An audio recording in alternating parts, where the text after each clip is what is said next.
Hey guys, I hope you're all well. Right, something a little bit different.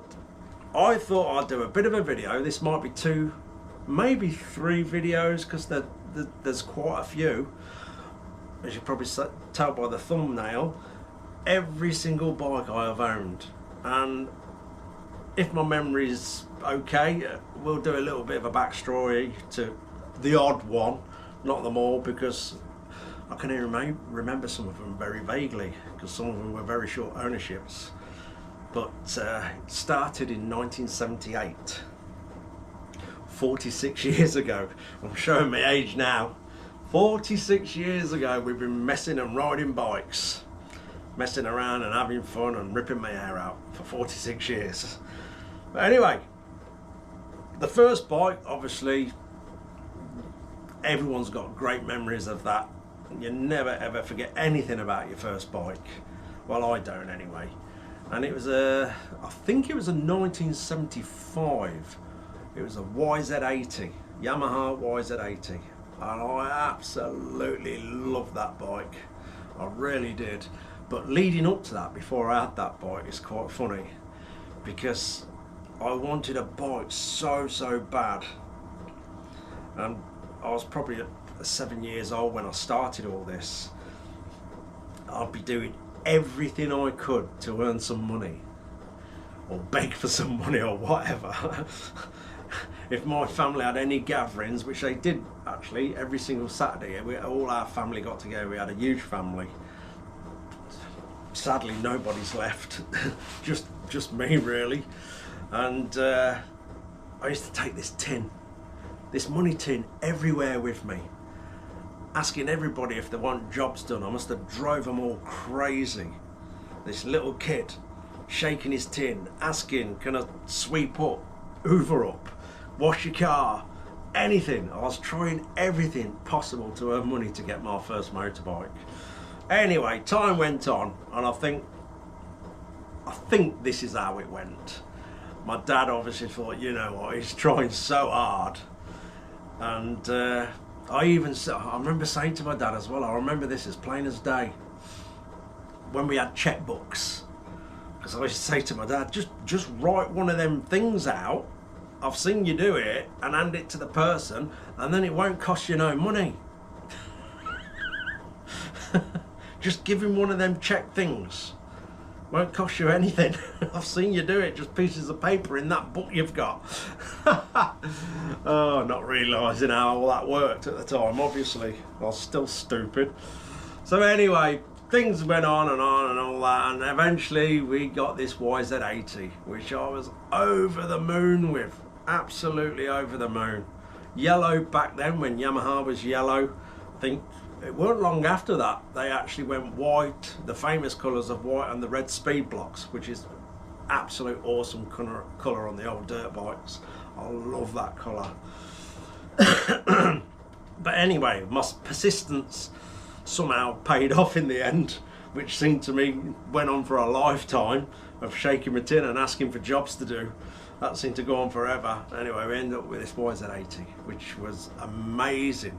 Absolutely amazing. I'm sure it was 1978, so 46 years ago, a long time.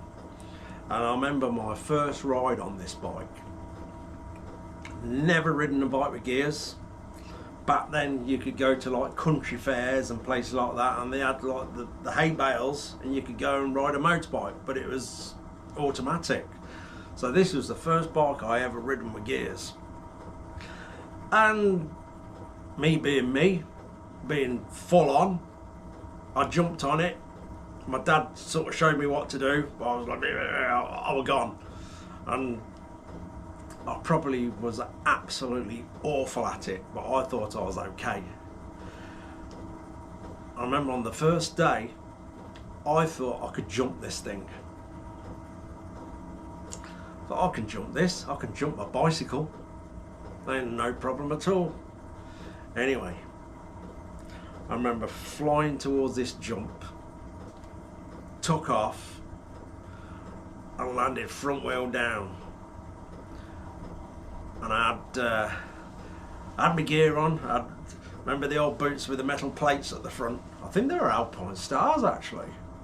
They had like a swirly disc on the front and a full metal plate down the shin.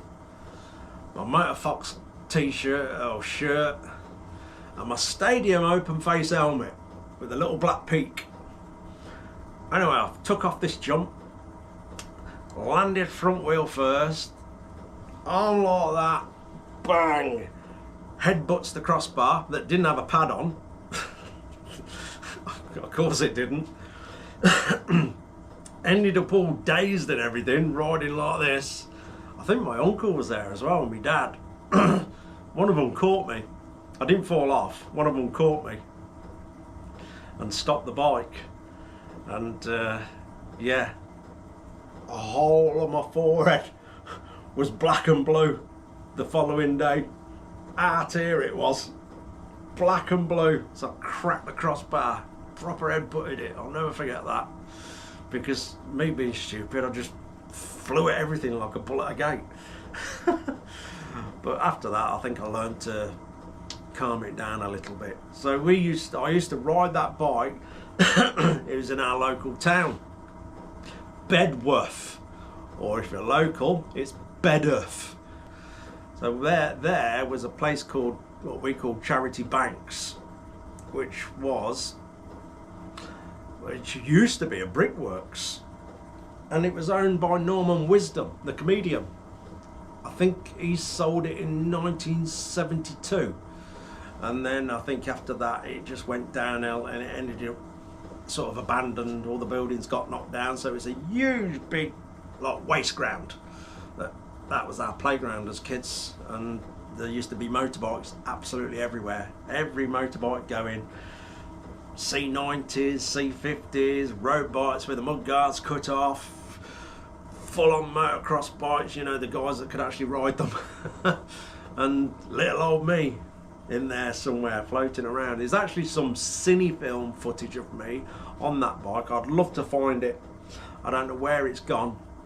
I'll have to try and locate it and share a bit of that as well.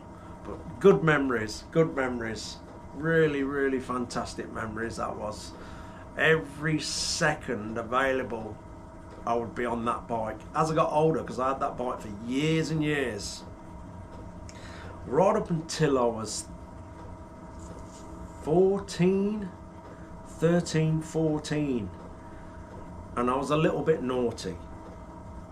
I was a bit of a rogue, bit naughty, and as schooling life went on, and I realised I absolutely despised it. I'd do anything to get out of it, but because I was so naughty, I do regret it, because my education was absolutely terrible. I used to pretend to go out to school in the morning. I'd sneak into the garage, hide in there, wait till I heard my mum and dad's car go out, then I'd get my bike out and go off. Off I'd go, all day out on my bike instead of being at school. That's back when you could get your mate to write the sick note for the following day when you went in. Oh, I don't know.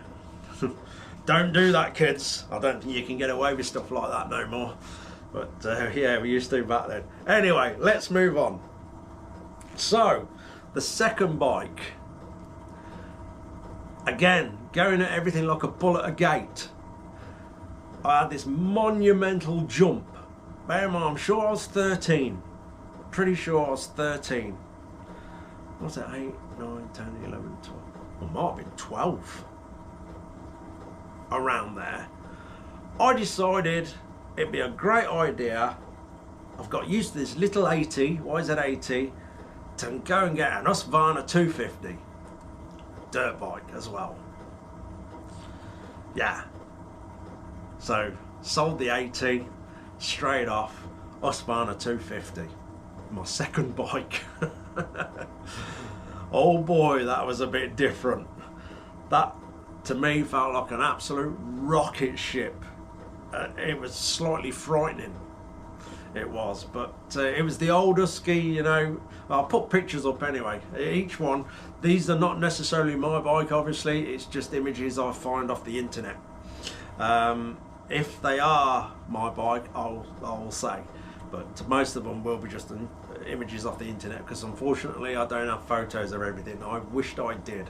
So that was my next bike, but weirdly I've not got many memories of the Husky. I remember getting it and realising how powerful it was compared to that 80. I couldn't barely touch the floor on it. 9 times out of 10 I'd have to pull up alongside a log, a rock or something taller so I could get on and off it, because it seemed like a huge bike. I'll say it's the ones with the red tank and the chrome panel and all that. I wished I had that now, because I do think they're quite sought after. I wished I had the YZ. I'll probably say this a lot through this. I wished I had that still. I wished I had that still. I'm sure many of you are like that with some of your bikes that you've owned over the years. I wished I still had it. But yeah, massive jump to the Husqvarna 250. Again, loads of fun. And then some of these bikes, like, I probably would have owned while I still had others. It would have been something that someone were throwing out or scrapping or just selling or swapping for a video game or something. I got bikes by means of all sorts of weird and wonderful ways. I'd do anything. If a bike was going and I wouldn't mind that, I'd do anything to try and get it. So what come along next, and I do believe this is why I still own the Husky. Like I say, memories are very vague. It was a long time ago. I had a DT100, quite an early one.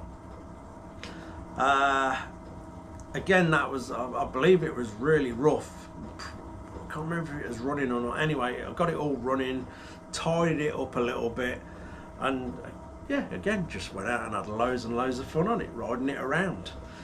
And like I say, talking of bikes that anything would come along for you to go and ride over charity banks or even up and down the disused train lines at another place we used to go. I ended up with an RD250, an earlier one with the more rounded tank. It's probably worth an absolute fortune now. I'm sure it's a gold colour. If I found a goldy coloured one, I'll put it up. Yeah, but I remember this bike being an absolute pig.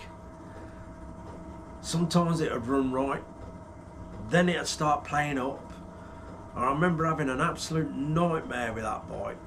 Not much knowledge how to sort it out and get it running nice. It was 250 twin. Probably the carbs are all out of balance and everything. I don't know, I can't remember. But yeah, now and again it'd be alright, and then the next day you'd just want to throw it in the canal. So I don't think I had that for very long. But again, when it did work, that to me then it felt really fast, really fast. And then after that, or with that, or whatever, like I say, memory's quite vague. I had a TS 185, and I remember that being in absolutely fantastic condition. All the lights and indicators on it, it was really in stunning condition. Again, that's another one I wished I had now. And because it looks so good and roadworthy, guess what I used to do with that? Ride it around the roads. I know, I'm stupid. I always have been. So yeah, as a little kiddie, I used to sling my helmet on, try and look all official and legal, and ride it all around our estate, and around the outer skirts of the town. I used to go everywhere on it. I know, that's stupid. Don't go and do that now.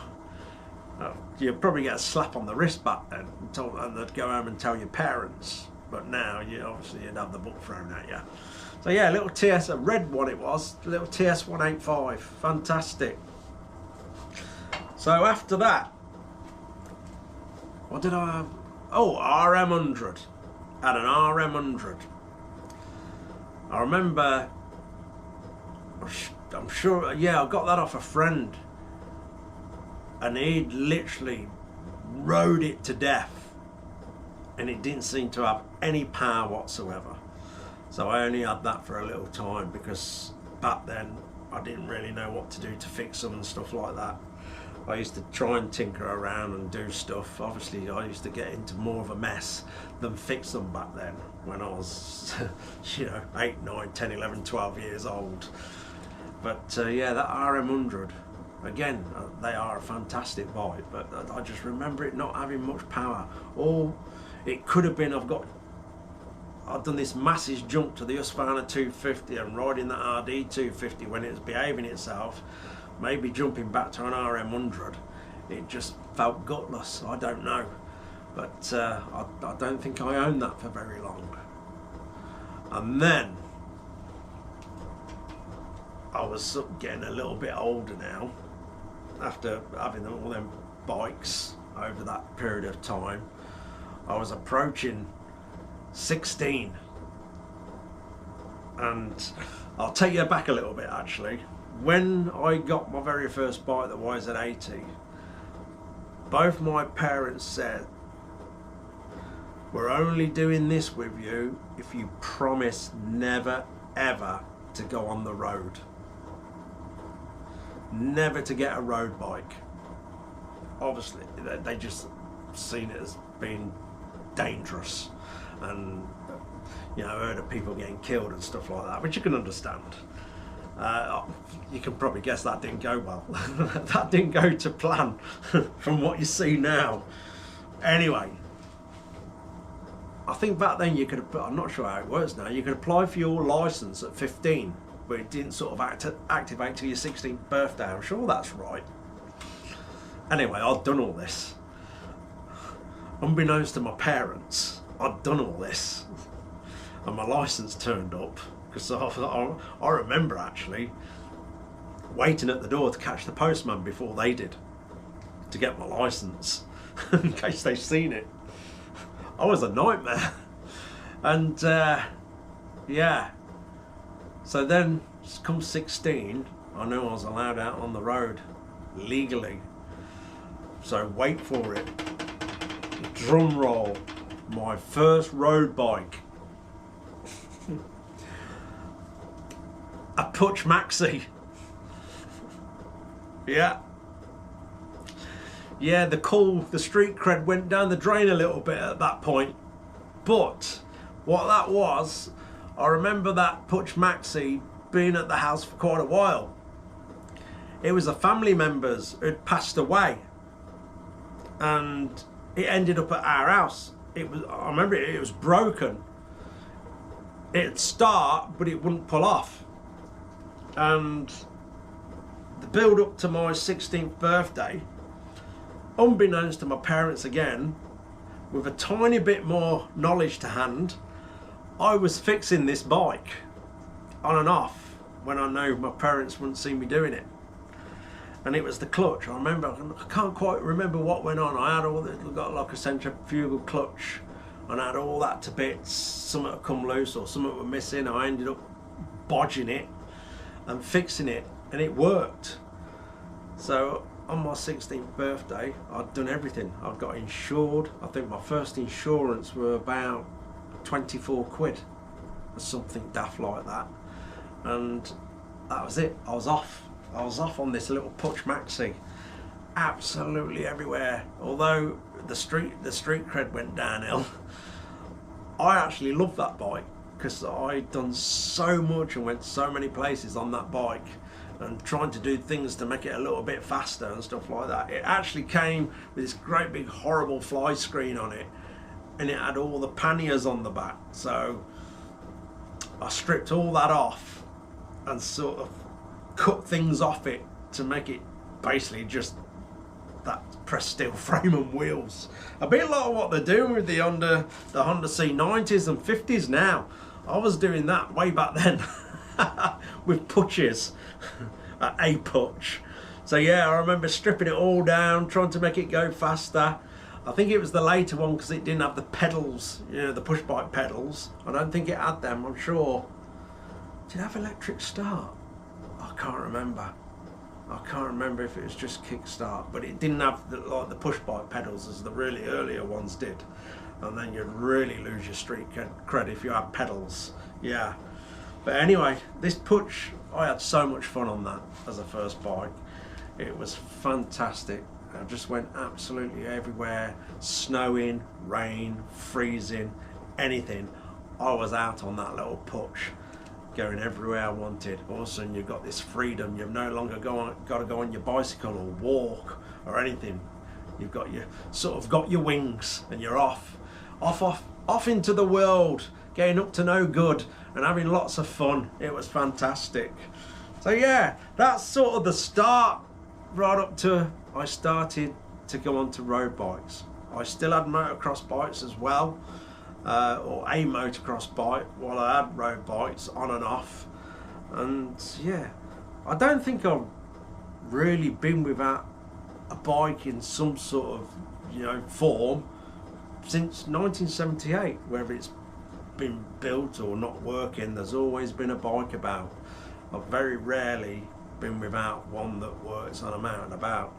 So yeah, we'll call that part one, because there's many more, and many more stories, I guess, that come with some of these bikes. And like I say, if you've had anything similar, bang it in the comments, or share your little story in the comments. That'd be great. That'll give me something to read. And we'll be back with part 2 for what came after the putsch. Cheers for watching, guys. Take care.